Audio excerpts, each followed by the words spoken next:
ચલો હવે આપણે તો નેક્સ્ટ પિરિયડમાં શૂન્ય ક્રમની પ્રક્રિયાના વેગ અચળાંકનું સૂત્ર અને અર્ધ આયુષ્ય સમયના સૂત્રનો અભ્યાસ કરીએ।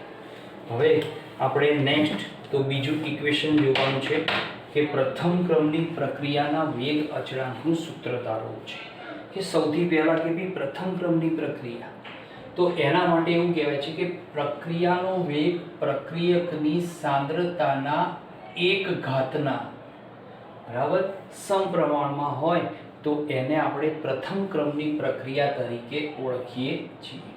તો આ થઈ ગઈ પ્રથમ પ્રક્રિયા ક્રમનો અર્થ કહેવાય। હવે પ્રથમ ક્રમની પ્રક્રિયાના માટે તો મેં અહીંયા પ્રક્રિયા લીધી છે કે R માંથી P। એની માટે તો આપણે જાણીએ છીએ કે પ્રક્રિયાનો વેગ તો પ્રક્રિયાનો વેગ કેવો થશે તો પ્રક્રિયાનો વેગ ઇઝ ઇક્વલ તો પ્રક્રિયકની સંદર્ભમાં પ્રક્રિયકની સાંદ્રતાના સંદર્ભમાં ચલે છે પ્રક્રિયકની સાંદ્રતાના એક ઘાતના સમપ્રમાણ। ચલો પ્રક્રિયકની એક ઘાત સાંદ્રતાની એટલે એનું એ જ મૂલ્ય કહેવાય એટલે કે મેં સાદરૂપ આપ્યું વેગ અચળાંક તો k બરાબર વેગ અચળાંક મળે છે। હવે આ સૂત્રની અંદર આપણે થોડુંક મોડિફિકેશન કરીએ કે એની અંદર શું કરીશું કે ભાઈ મોડિફિકેશનમાં આ R સાંદ્રતાને અહીંયા લઈ જઈશું બરાબર is equal k into dt મળશે બરાબર। હવે આ જે સમીકરણ મળ્યું એને આપણે સમીકરણ નંબર 2 આપી દઈએ। હવે સમીકરણ 2 કેવું છે વિકલિત વેગ સ્વરૂપ છે એને આપણે શું કરીશું સંકલન કરીશું। તો સમીકરણ 2 નું આપણે સંકલન કરવામાં આવે તો એ સંકલન દ્વારા આપણને એક સૂત્ર મળે છે। એ સૂત્ર આ રીતનું મળશે કે ln સાંદ્રતા R બરાબર -kT + C સમીકરણ નંબર 3। તો અહીંયા સાંદ્રતા R એનું વિકલન ડિવાઇડ સાંદ્રતા R એનું સંકલન થાય એટલે ln R મળે છે। ln એટલે નેચરલ લોગ કહેવાય e ના આધાર ઉપરનો લોગ કહેવાય છે। હવે સમીકરણ 3 માં શું કરીશું કે ભાઈ સમીકરણ 3 ની અંદર આપણે મૂલ્યો મૂકીએ કે ભાઈ t બરાબર 0 સમયે પ્રક્રિયક R ની સાંદ્રતા કેટલી લઈએ R0 મૂકવામાં આવે તો અહીંયા therefore ln સાંદ્રતા R0 બરાબર -k t બરાબર 0 + C। તો એના આધારે આપણને અહીંયા therefore C બરાબર કેટલું મૂલ્ય મળશે ln R0 એને શું કરીશું સમીકરણ 3 માં મૂકી દઈશું। તો સમીકરણ 3 માં મૂકીએ તો therefore સમીકરણ 3 શું થશે ln R બરાબર -kT + ln R0 થશે। ઓકે ચલો સમીકરણ 4 મળ્યું સેમ પેલા જેવું જ છે પણ પેલા કરતા થોડુંક કંઈક અલગ આવે છે કેમ કે પેલામાં સાંદ્રતા R0 R ની 0 ઘાત એટલે 1 થઈ જતો પણ અહીંયા R ની 1 ઘાત એટલે એ સાંદ્રતા R ને એના વિકલિત સાથે એનું સંકલન કરાવી દીધું છે એટલા માટે સમીકરણ આના જેવું જ મળશે। હવે આ સમીકરણ 4 માં આપણે શું કરીશું તો ln R વિરુદ્ધ આપણે સમય t નો આલેખ લઈશું। તો ln R વિરુદ્ધ સમય t નો આલેખ દોરીએ તો પેલાની જેમ સુરેખ અવસ્થામાં મળે એમાં આલેખ x ઉપર જ્યાં ln R નું મૂલ્ય જે છેદે છે તેને t બરાબર 0 સમયે આપણે શું કહીશું ln R0 એટલે એને કેવું મૂલ્ય કહેવાય આંતરછેદનું મૂલ્ય કહેવાય અને ઢાળનું મૂલ્ય કેટલું મળશે તો -k જેટલું પ્રાપ્ત થાય છે બરાબર। તો અહીંયા આપણે આલેખ તો એનો એ જ આલેખ છે તો અહીંયા ln સાંદ્રતા R તો આંતરછેદનું મૂલ્ય ln R0 મળશે ઢાળનું મૂલ્ય -k જેટલું પ્રાપ્ત થાય છે। હવે સમીકરણ 4 છે એમાં થોડુંક સાદરૂપ આપણે આગળ આપીએ તો સાદરૂપ આપવામાં આવે તો સાદરૂપ આપતા આપણને શું મળશે તો ભાઈ નેચરલ લોગ ને દૂર કરવો છે તો 2.303 વડે ગુણો એટલે log કેવો થઈ જશે 10 ના આધાર ઉપરનો log, તો log r બરાબર માઇનસ kt પ્લસ 2.303 log સાંદ્રતા r0 સાદુરૂપ આપીએ. ચલો આ બંને પદો જોડે લાવીએ, સોરી માઇનસ kt આ બાદ લાવીએ એટલે kt બરાબર.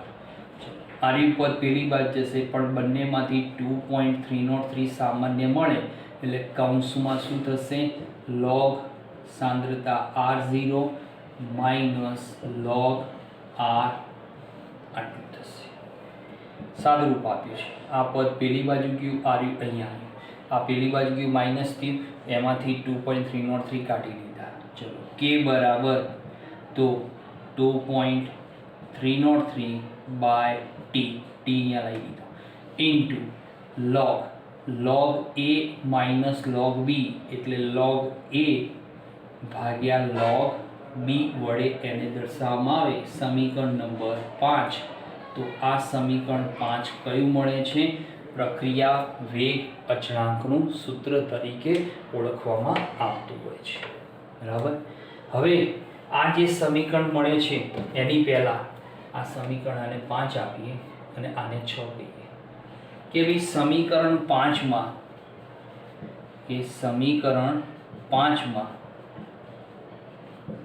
સાદુરૂપ આપતા, તો સમીકરણ 5 ને આધારે થોડો આલેખનું સાદુરૂપ જોઈએ તો સૂત્ર શું મળશે? log r બરાબર minus k upon 2.303 into t વત્તા log સાંદ્રતા r0 માટે log r વિરુદ્ધ t નો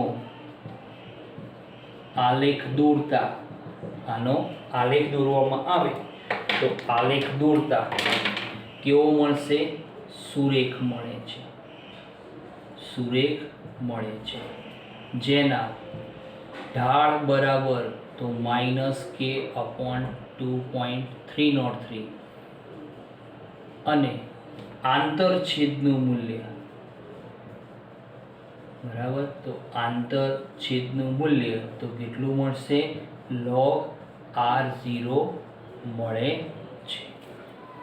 બરાબર. હવે આનો આલેખ દોરતા નથી, આના જેવો જ આવશે log માઇનસ k અપોન 2.303. બરાબર. ચોપડીમાં તમને આપેલું છે. હવે આપણે શું કરીએ કે ભાઈ પ્રક્રિયા, ધારો કે અર્ધ આયુષ્ય સમય લેવામાં આવે. બરાબર. તો એની માટે આપણે અર્ધ આયુષ્ય સમયનું સૂત્ર શોધી નાખીએ. આરે આપણો n બરાબર 0 ક્રમનો એક્ઝામ્પલ એક જ હતો આપણી પાસે. હવે આપણે પ્રથમ ક્રમની પ્રક્રિયા માટે શું શોધી નાખીએ? તો અર્ધ આયુષ્ય સમયનું સૂત્ર. અર્ધ આયુષ્ય સમય એટલે એને આપણે t1/2 કહીએ છીએ. ચલો t1/2 સૂત્ર છે કે ભાઈ t બરાબર 0 સમય n બરાબર 1 ક્રમની પ્રક્રિયા માટે તેની સાંદ્રતા એટલે કે પ્રક્રિયકની સાંદ્રતા તો કેટલી થશે? log r0. જ્યારે t બરાબર t1/2 કરાય ત્યારે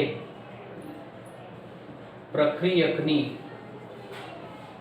સાંદ્રતા, તો પ્રક્રિયકની સાંદ્રતા એટલે કે log r બરાબર કેટલી થશે? અડધી. પણ કોના સંદર્ભમાં? t બરાબર 0 સમયના સંદર્ભમાં અડધું મૂલ્ય થઈ જતું હોય છે. બરાબર. 0 ને સમીકરણ 6 માં મૂકતા, ચલો 6 માં મૂકીએ તો 6 ની અંદર મૂકવામાં આવે તો આપણને શું મળશે? કે ભાઈ સમીકરણ 6 માં t બરાબર t1/2 ને કરતા કરીએ 2.303 બાય k ઇન્ટુ log सांद्रता R0 माइनस log सांद्रता R। चलो एमा मूल्य मूकी दीजिए 2.303 बाय k इंटू चलो log R0 minus log R0 by 2 बराबर। सादरूप आपीए कि t1/2 बराबर 2.303 बाय k इंटू लॉग सांद्रता R0 by 2 therefore 2.303 by k into log 2 आगे R0 जैसे छेदनो छेद ऊपर जैसे એટલે log 2 નું મૂલ્ય આપણી પાસે છે, મૂલ્ય મૂકી દઈએ તો log 2 બરાબર મૂલ્ય કેટલું છે 0.693 ભાગ્યા 0.3010 મારી ભૂલ થઈ 0.3010 ભાગ્યા k। ચલો સાદરૂપ આપો એટલે અર્ધ આયુષ્ય સમય શોધવાનું સૂત્ર પ્રથમ ક્રમની પ્રક્રિયા માટે अर्ध आयुष्य समय शोधवानुं सूत्र तो 0.693 बाय k तो आ मळी गयुं अर्ध आयुष्य समय शोधवानुं सूत्र। अने आ सूत्र प्रक्रियाना वेग अचळांक शोधवाना सूत्र माटे आपणे एनो उपयोग करीशुं। बराबर। तो अहींया આપણે આ જે ઇક્વેશન મેળવ્યું એ પ્રથમ ક્રમની પ્રક્રિયાના વેગ અચળાંક માટેનું સૂત્ર છે। ફરીથી જોઈ લઈએ કે સૂત્ર શું કહેવા માંગે છે કે પ્રથમ ક્રમની પ્રક્રિયા એટલે પ્રક્રિયાનો વેગ પ્રક્રિયકની સાંદ્રતાના 1/ઘાતના સમપ્રમાણમાં। પ્રક્રિયા મેં મૂકી દીધી આ પ્રક્રિયાનો વેગ તો પ્રક્રિયકની સાંદ્રતાના 1/ઘાતના સમપ્રમાણમાં। 1 એટલે એનું એ ચલનનું ચિહ્ન દૂર કર્યું, વેગ અચળાંક k મૂક્યો, સાદુરૂપ આપ્યું, સમીકરણ 2 સમીકરણ 2 વિકલિત સ્વરૂપ છે, એને આપણે સંકલન કર્યું તો સંકલન કરતા આપણને આનું સાદુરૂપ આવું મળે એવું આપણે યાદ રાખવાનું છે। એટલે કેવો લોગ મળે ઈના આધાર ઉપરનો લોગ કહેવાય આને। તો નેચરલ લોગ r બરાબર -kt + c આર્યું સૂત્ર। એમાં t બરાબર 0 સમયે r ની સાંદ્રતા r0 મૂકીએ તો આપણને સૂત્રમાં तो r बराबर r0 મૂકો, t बराबर 0 મૂકો એટલે c નું મૂલ્ય ln r0 મળશે। સમીકરણમાં મૂકો સમીકરણ 4 મળે। સમીકરણ 4 નો આલેખ તો આ રીતનો મળશે।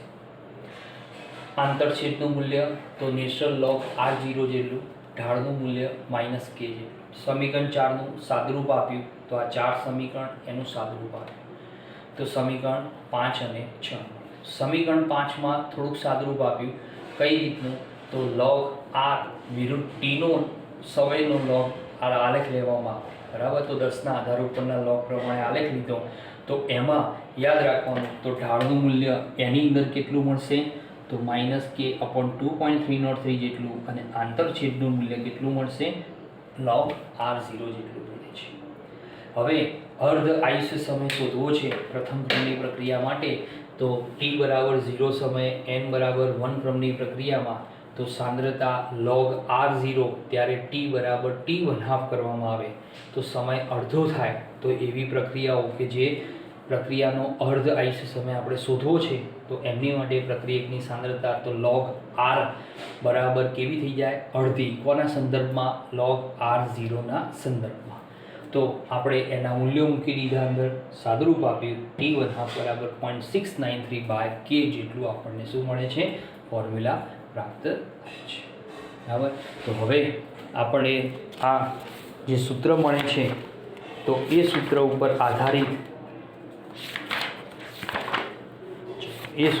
આધારિત તો આપણી બુકમાં કોયડા નંબર 4.5 4.6 બરાબર 4.7 4.8 બરાબર આટલા કોયડાઓનો આપણે એનું એનાલિસિસ કરવાનું છે। બરાબર। અને થોડા બીજા એક્સ્ટ્રા દાખલા જોઈશું એટલે સમજો ને કે આપણે આની અંદર શું કરીશું કે આની ઉપર આધારિત આપણે 2 પિરિયડો પ્રમાણે લગભગ એવરેજ 5-5 દાખલાઓનો અભ્યાસ કરી લઈશું। બહુ સરળ દાખલા છે। સાથે સાથે કદાચ સ્વાધ્યાયના 1-2 દાખલા લઈ લઈશું। ત્યારબાદ આમ તો ચેપ્ટર તમારું પૂરું થઈ ગયું કહેવાય, કેમ કે પાછળ અર્હેનિયસ સમીકરણ કાઢી નાખ્યું છે, પણ છતાંય આપણે શું કરીશું કે અર્હેનિયસ અચળાંકનું સૂત્ર આપણે તારવણી કરી નાખીશું અને એની ઉપર આધારિત 2 દાખલા લઈશું. બરાબર.